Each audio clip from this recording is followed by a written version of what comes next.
Over the past year, streets were lined with mountains of trash filled with the keepsakes of so many.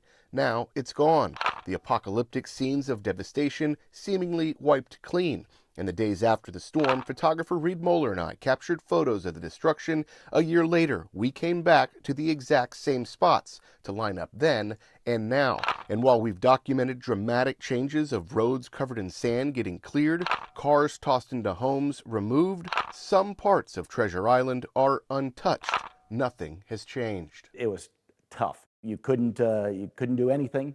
You felt helpless. Yeah, I don't know exactly how you explain it, how you deal with it. It brought tears to a lot of people's eyes. On the 5th floor of City Hall, overlooking the same beach that was inundated by 7 feet of storm surge, we sat down with Treasure Island Mayor John Doctor. I read a book that said that every place in Florida at some point will be touched by a hurricane. This was your turn. Yeah. What do you say to these other small beach communities that haven't been hit yet and what you learned? Oh, I'll tell you what, it's when they tell you to get out, get out.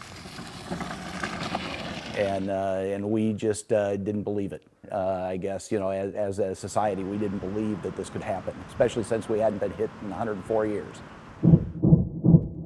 Then the city hit with another crisis, a mass exodus of employees, dozens resigning, residents calling for city leaders to quit or be fired, from the mayor on down. You're sitting here because the former mayor resigned, and then I pulled internal emails that shows sort of you guys talking back and forth about resignation after resignation after resignation. What was that like for you guys emotionally? I think that for our hourly employees, for the main staff, it was tough because we were asking them, to work a lot of overtime, and they did, but they all had families at home. And so I think that it just, the stress, the anxiety, and just being tired, a lot of folks, wanted to move on. Do you think the permits is what made citizens the most upset about how things went down? It was big, but I don't know that that was, everybody just, you feel like, why me? I'll tell you what, the one thing I do much quicker than we had was call in some of these engineering firms that were able to get in and help us out in the field and in the permitting.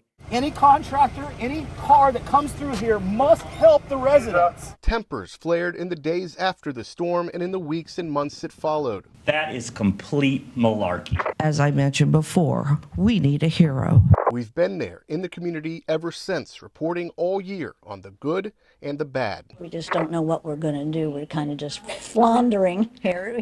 Everybody's a little bit traumatized, but I would say spirits are pretty darn good for what most people have been through. It was really difficult ringing in the new year, knowing that how can you say Happy New Year when your whole house is destroyed? This was a good opportunity to redo our house. The whole city has been very, very welcoming to try to help us survive. I would like to have had things better, but I'm, again, coming back to where we are now is the most important thing.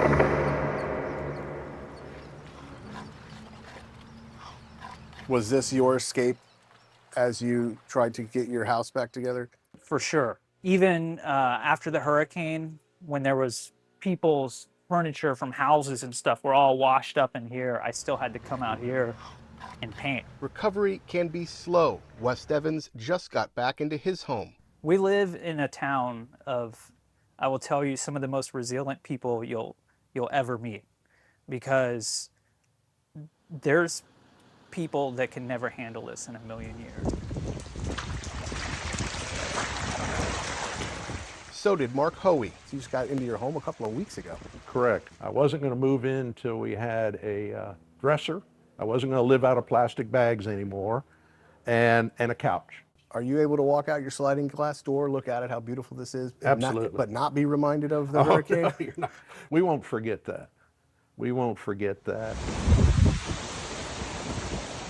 You're not going anywhere, are you? I'm not going anywhere. No, not at all. I think that that we are a strong community, a vibrant community, and the people that are here are diehard fans, just like my wife and I, and we're going to stay on forever. We're going to remain as a choice. We take what preventive measures we can, and then do the best of it, and we'll evacuate again. The word treasure in Treasure Island, that's real.